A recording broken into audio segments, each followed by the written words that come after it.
ఏలియా ఏం చెప్పిండు? ఏలియా అమ్మా మొదటి చెప్పకు నాకు ఇది తీసుకురాకు అని చెప్పాడు. ఎందుకంటే స్వార్థంతో చెప్పిండు అది అని బ్లెస్ గా ఆమె.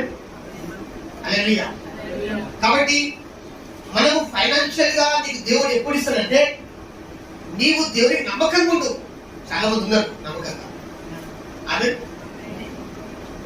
నువ్వు నమ్మకంగా ఉంటే నీకు ఇంకెక్కువగా ఇస్తాడు. ఇది దేవుడి ఉద్దేశం, దేవుడి చిత్తం. ఆమె నిజంగా దేవుని దృష్టిలో ఆమె ఏం లేనప్పుడు దేవసేవకు దగ్గరికి వచ్చింది, సమృద్ధి కలిగినప్పుడు దేవసేవకు దగ్గరికి వచ్చింది. అంటే ఏం లేనప్పుడు దేవుని మొరపెట్టింది. అంత సమృద్ధి తరగతిలో ప్రభా నేను నా ఉద్దేశం కాదు ప్రభా నీ ఉద్దేశం నెరవేర్చబడాలి. ఈ మనసుతో మనకు అప్పుడు